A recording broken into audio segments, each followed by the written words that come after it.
Hi, my name is Stanley Ziemba. This is my Econ 451 project, Understanding America, the world's last superpower.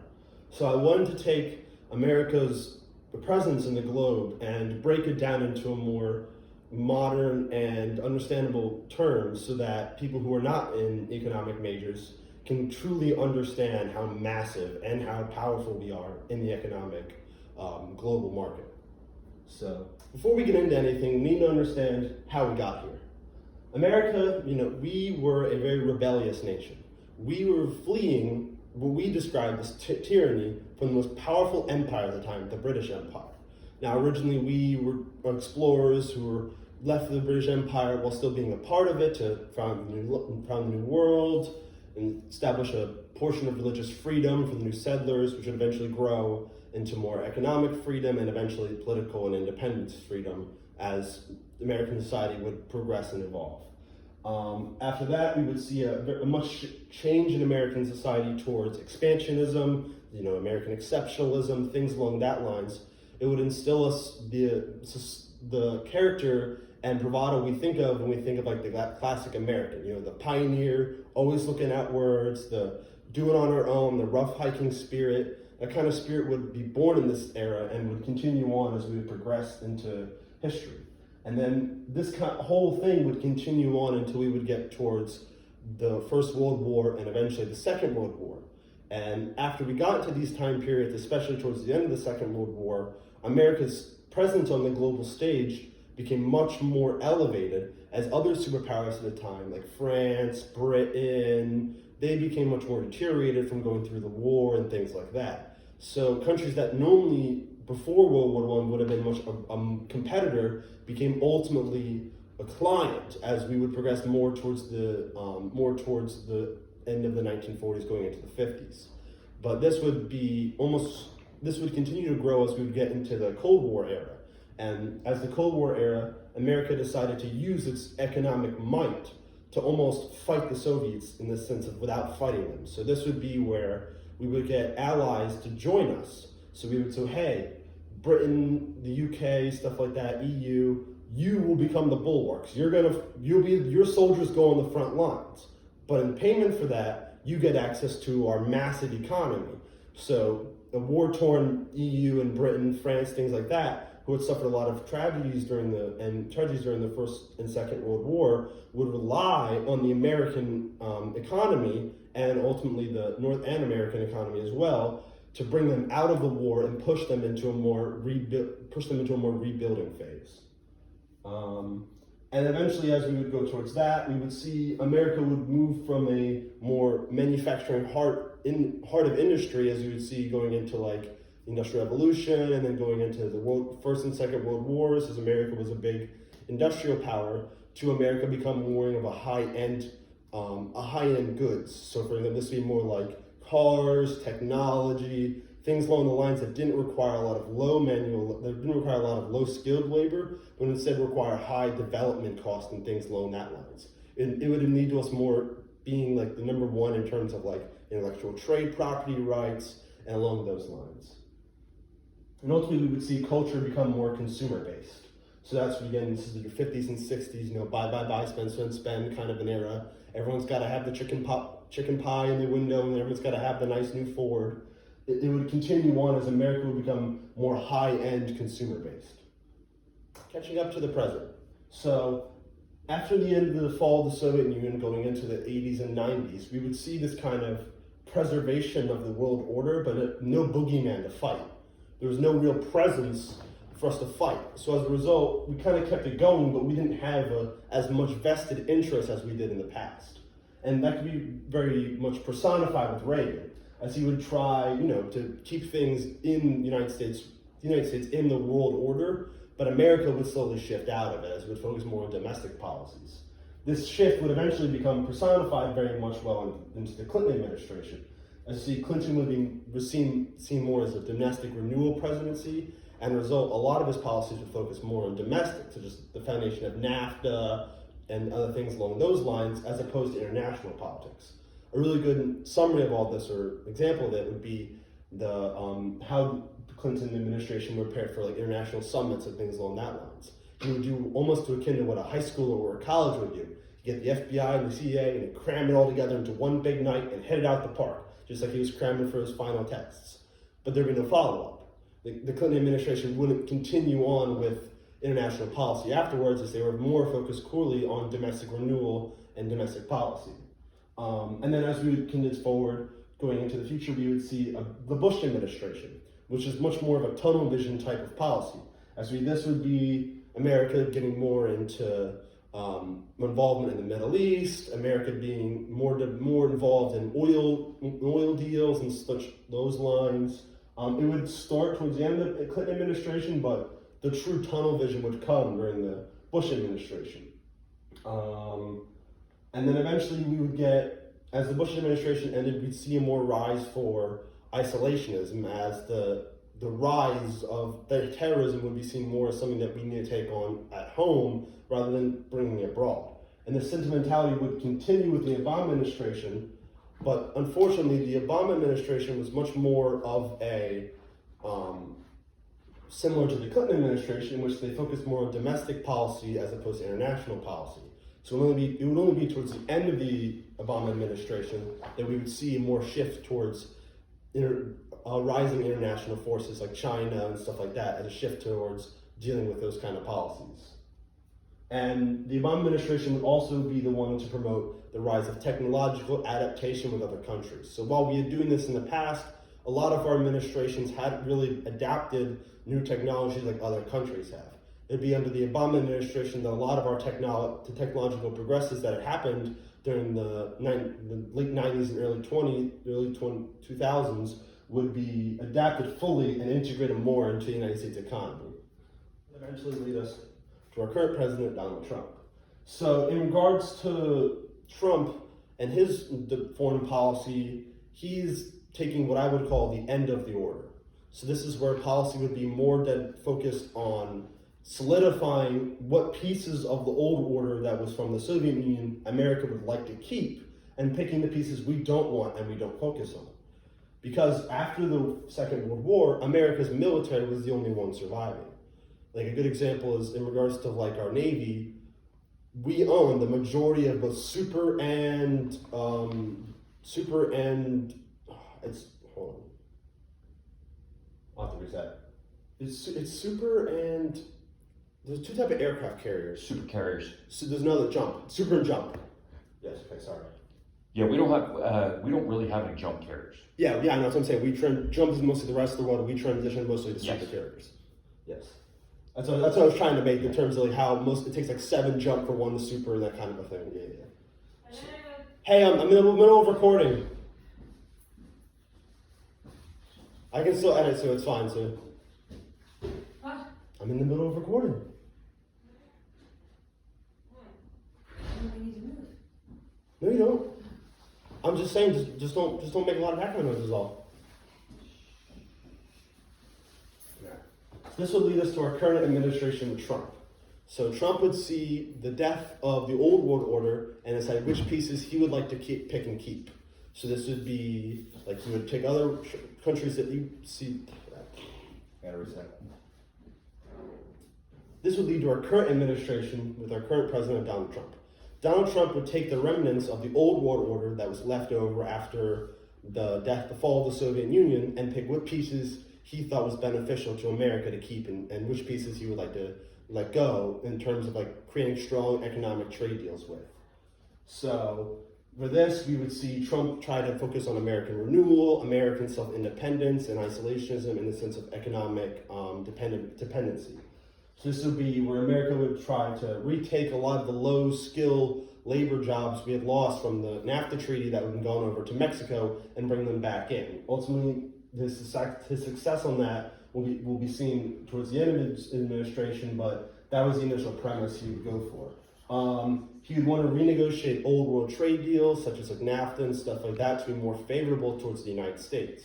Because going out of an era like the Soviet Union and going into a more modern era, the rest of the world's military doesn't really hold a candle to the United States. So Trump basically said, well, we're going to pay for defending everybody. They need to pay us more. Why are we risking our lives for the rest of the world? And this can be very well seen with America's naval power as a good example of this. America doesn't even have any jump carriers anymore. We mostly have super carriers. Now, this can be seen as a good example is it takes 7 to 8 jump carriers to fight one super carrier. Currently, we have 12. There are only 3 in the world that are not American. One is British, 2 are Chinese. So, in terms of having the military power to flex this economic leverage, Trump is one of the presidents that's realized this and has begun implementing it as opposed to preserving the old order. A good example, the synonym for this would be guns for butter. This is kind of the end of that phase in American history.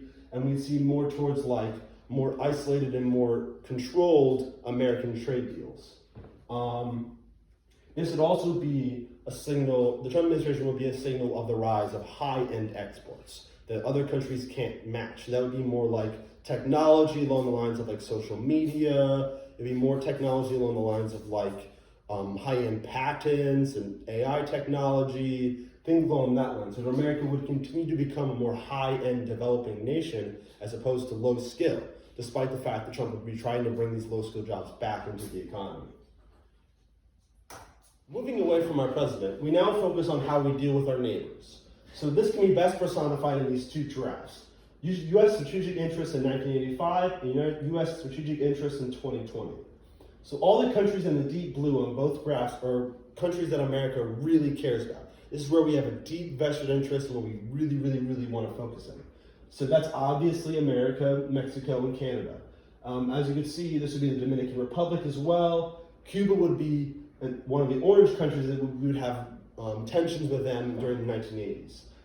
The lighter blue is where we would have a vested interest in, but we don't have an extremely strong interest in. This would be areas like Europe, the United Kingdom, some Middle Eastern countries, and Australia. The very light blue is where we would have interest in, but we don't have a huge stake in. This would be South America, Africa, and certain parts of Asia as well. And then the orange areas where we would be contested and we would find struggling. And again, that would be USSR, parts of the Middle East, and China as well. As the world order has collapsed and the world order has refined itself, we see America has gotten a lot less light blue and a lot less medium blue, but more darker blue. As we see, Cuba has become darker blue, more countries in South America have become darker blue, but overall, more countries in South America have lost their light blue interest as we've lost interest in those countries. This can also be seen with Africa as well, as we lost interest in that. And seeing as Europe has become an area we used to care about during the world order, as it was the guns for butter, we gave Europe access to our economy. As a result, they would provide be the military bulwark against the Soviet Union. Because of the collapse of the Soviet Union, we no longer see an interest in America in that region. Instead, we see them more as competitors at that time, with the exception, of course, with the UK. But this has changed more recently. This has become different from the rest of Europe recently because of Brexit and factors like that. Australia still retains a similar relationship compared to the past, and we would see Japan, which we saw more as a strategic and military ally in the 1980s, has become more of an economic competitor compared to the past.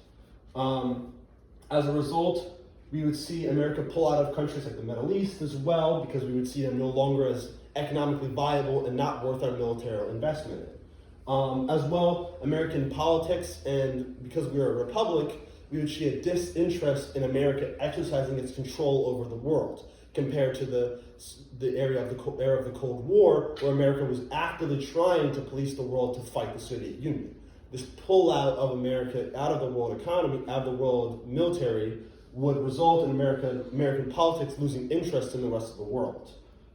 And based on what we talked about earlier with Clinton and Obama, Americans would also focus more on domestic compared to international.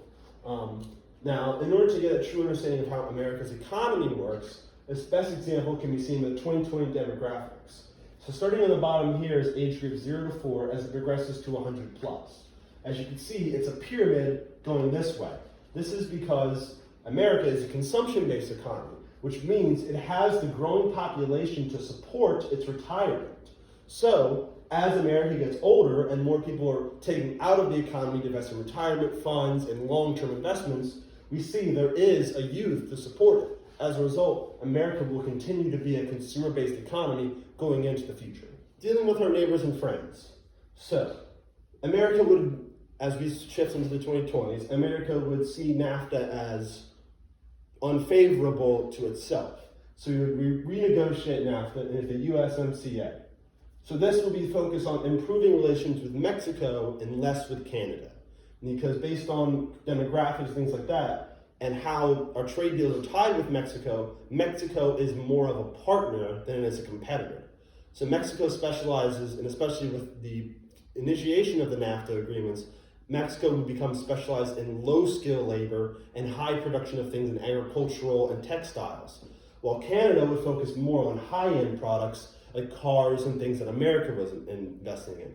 But the problem with Canada is because it's so interdependent with the United States, 80% of its market is stuck in the United States.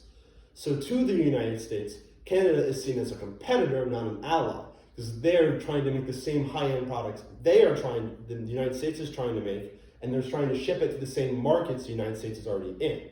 So the United States sees an active interest in limiting Canada's high export market to anywhere else besides itself, where it can have more control over it. And this will be seen more with the USMCA. Technological changes as well. It would include better improvements in technological copyright, patents, intellectual property protections across borders. A good example of how it penalized Canada but helps Mexico would be the dairy market. So Canada would have export penalties on dairy products to the U.S., while Mexico would receive more access to United States dairy markets. So this is a perfect situation of how, under the USMCA compared to NAFTA, Canada is receiving a penalty while Mexico is getting more access to the United States economy. Because again, under the USMCA, the United States sees Mexico more as a partner, while Canada is more of a competitor. This would also result in things like tightening and modernization of border control, and would enforce agreements between Mexico and Canada not to discriminate against U.S. products. So that would be like focusing less on like U.S. wine and stuff like that would have been discriminated compared to other countries, and it's an emphasis on keeping that discrimination to a minimum. And then it removed, another example would be in how it hurts Canada but not Mexico would be, there was a decrease in tariff preferences from level to America to others, but Canada to the U.S. was raised. So tariff prices from Canada exporting to the U.S. was raised, even though America has tried to control Canada's market. So because it's such a high-end market being shipped directly to America, they have the leverage to increase the tariffs going to them from Canada. The next, outside of NAFTA, we would have let me reset that. Outside of NAFTA, there would be 3 other big trade deals that would be going on during the Trump's administration. That would be South Korea, Japan, and the UK. So this is a good example of how the United States would pick apart the old trade deals from the old order and pick which ones it would like to bring into the new order. These 3 being the main 3 ones of focus. So the first is South Korea, which can be seen right down here. Because South Korea is in such a hot zone and is dealt with North Korea. Oh, you can answer. You're good. You can take it. You're good. Hey, what's up, dude? Nope, just listen to Stan Lee's giving a presentation for his class here, and he's pitching it to me.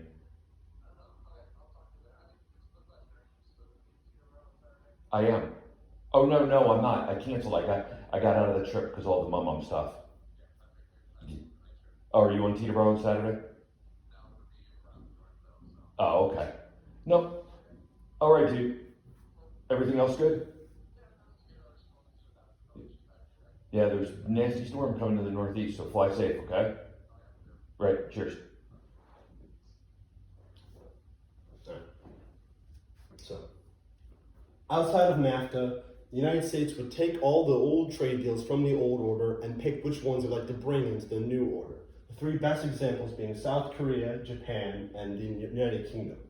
So the first country to come to America with the intention of renegotiating the trade deals was South Korea. This is because of South Korea's dependency in America, both economically and militarily. Because South Korea is in such a contested region with both North Korea, China, and other factors bearing down on them, they rely on America for continual economic growth and military protection. While not much would be changed between the South Korean trade deal and the American trade deal, it would focus more on protection of intellectual property rights, securing military bases along those lines, and would resolve in keeping South Korea close to America as one of one of America's allies and close military Partner. Yeah, I should have said that. I gotta redo it. Out of the three here, Japan would be the. We're almost ready the whole thing. Outside of NAFTA, America would decide to take which of the old. Oh my god, I keep messing it up. Outside of NAFTA, America would decide which of the old world trade deals it would want to keep and which one it would want to remove, as we would transition more into a new world order.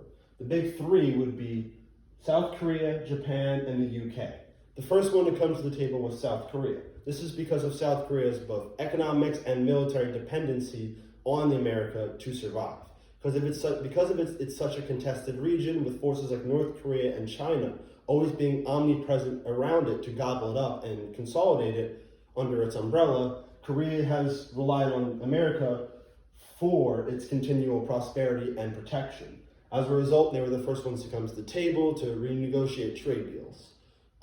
Despite a lot of the other trade deals that would happen with these two countries, South Korea would see one of the more beneficial ones, with more things being placed on intellectual property rights, securing of military bases, and things along those lines. While there would be a minor rise in import-export tariffs, this wouldn't be nearly as consequential as compared to the other two in the trade deal. Because America ultimately saw South Korea as more of a bulwark in the Pacific in the Pacific region compared to other countries. Japan, however, was seen almost akin to Canada, as they are, like Canada, are a high skill and high intensity exporter to the rest of the world. So as a result, America would, similar to Korea, try and secure trade deals with them to have another bulwark against China in the region. They would ultimately renege on these negotiations and impose higher tariffs on Japan because they are such a direct competitor to the United States.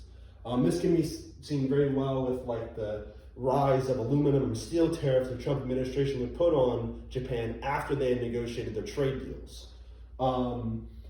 This ultimately worsened Japanese relations at first, but over time, as things have worked out and the threat of China has become more prominent on the world stage, trade negotiations with Japan has become more open and more discussed. The third of the big three was the United Kingdom, which trade deal is currently not 100% worked out due to their current negotiations with Brexit and their leaving the European Union. They've become more stable though, as the United States has kind of saw the UK as like its little brother, in the sense of they want to take this country that had left the European Union and doesn't want to leave them neutered and almost like a vassal state for the European Union. So they've invested in both making sure that the UK has the ability to enter the United States market, but has the ability to enter the market at better rates and prices compared to the rest of the EU, which has been one of the benefits the UK has had in terms of economic recovery as they would leave the EU. But because trade deals are still going on, it's not 100% what the specificalities of it would be. But a really good example, looking at history, would be what would the UK need to give in order to get a favorable trade deal.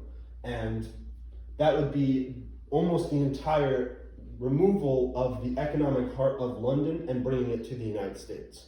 So this would be a transfer of more economic power from the UK towards the United States, as the United States would almost make sure that while the UK would be preserved from leaving the EU, a lot of their benefits they had in the EU would go over to America.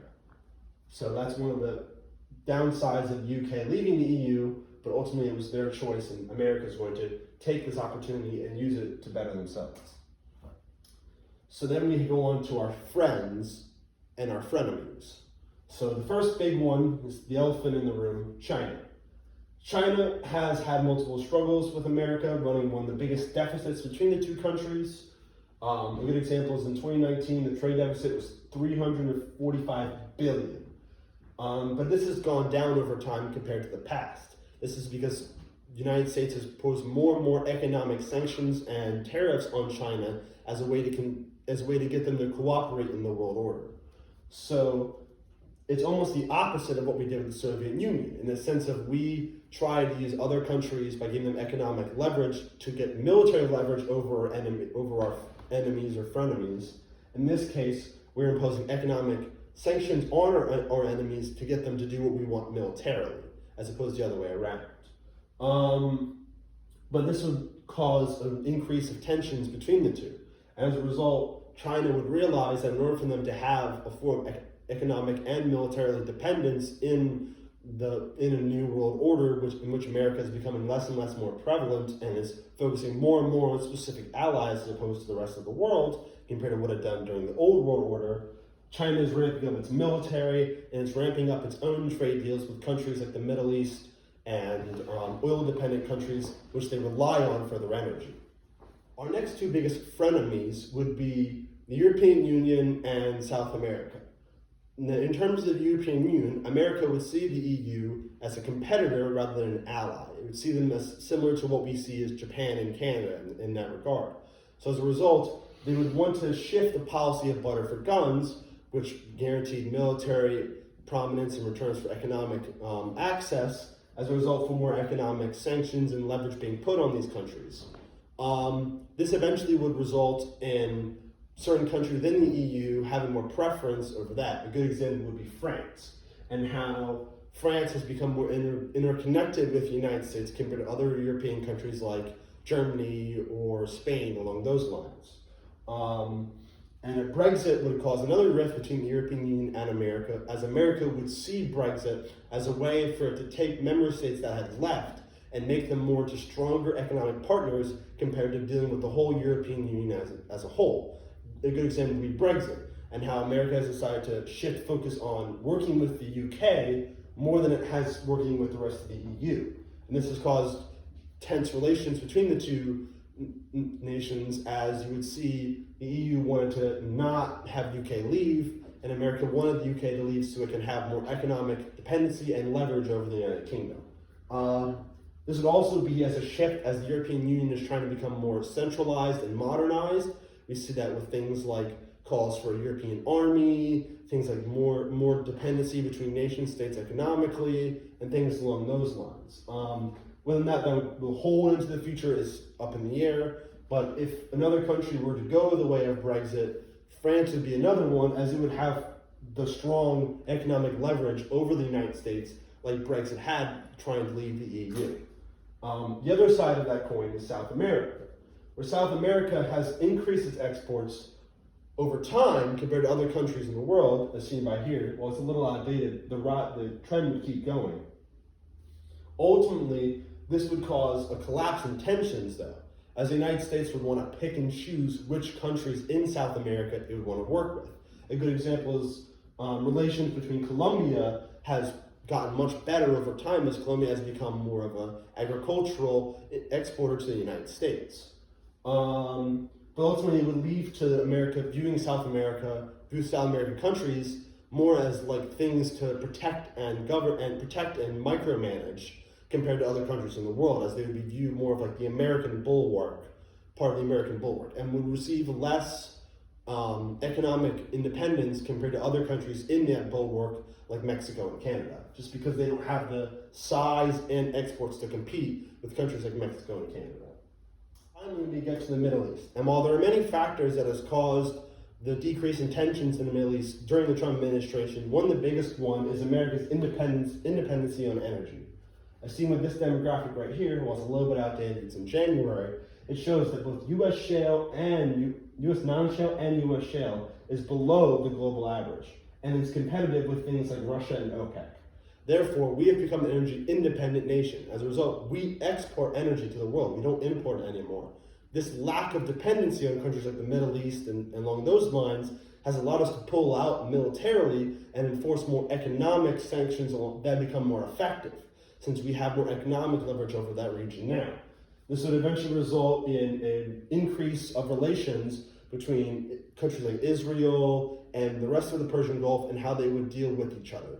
So this would be seen a lot with how Israel and Iran and countries along those lines have formed trade deals between each other, and how America has almost been like the broker between the two.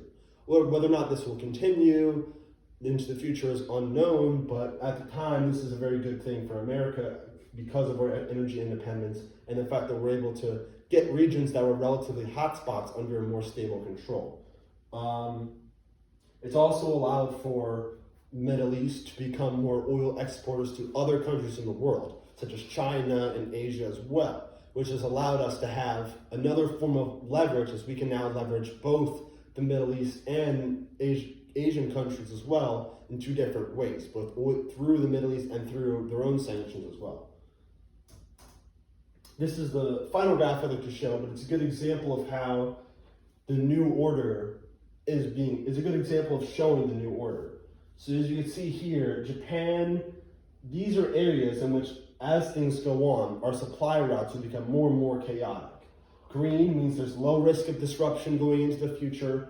Orange means there's a higher risk of disruption. While South Korea is on the list, it's because of our military and strategic importance in South Korea that's caused this to change. We see things like Japan up here as well, the United Kingdom, France, Canada, Mexico, of course, being the main big two.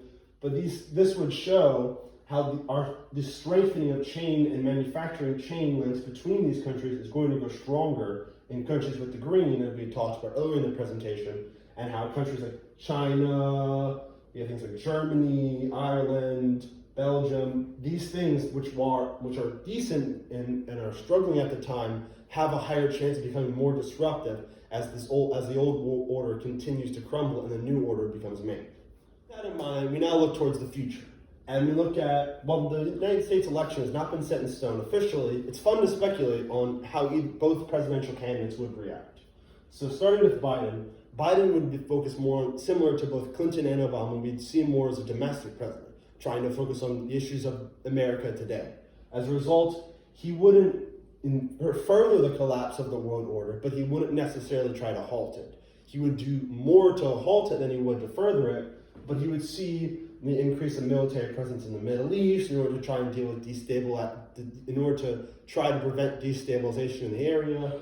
We would see more cooperation with countries like China, etc., as he would try to use them to increase economic relations and also increase economic trade between the two countries that are on such contested footage with the Trump administration. Whether or not this will be successful with him is unsure, but that's what we can reasonably assume based on what he's been making his campaign about. Trump, on the other hand, we would see a continuation of the New World Order as it's been going for the past 4 years. So this would be a detachment from global organizations like WHO, and it would be an emphasis more on more American-controlled trade policies and American-controlled deals.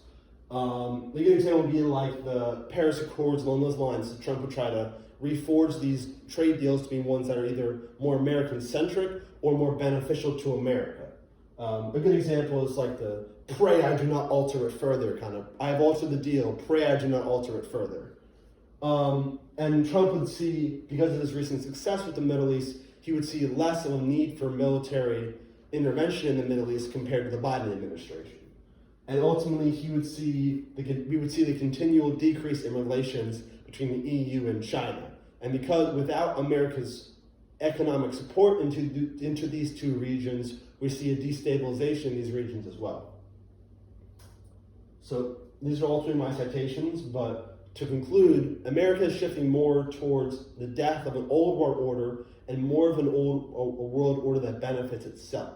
One that benefits more of America and almost an American first kind of policy. Whether or not this will backfire and hurt America is still being figured out as America is progressing towards a new world order without any sort of game plan in mind. One of the biggest contentions we have with that would be China and how it's seemingly a rise of a new superpower. The reason why China is seen as that is because it's had the privileges of the old world order to establish things like increase in energy usage, continual economic growth, and independence in terms of dealing with economic problems. It's been able to handle it themselves compared to having the rest of the world impose it upon them. Again, with the death of the order, this can go continually more in China's direction, or going with the Biden administration, it can be reversed as Biden may want to integrate China back into the world order through American channels. This is up to debate, but ultimately, currently, America is the last superpower.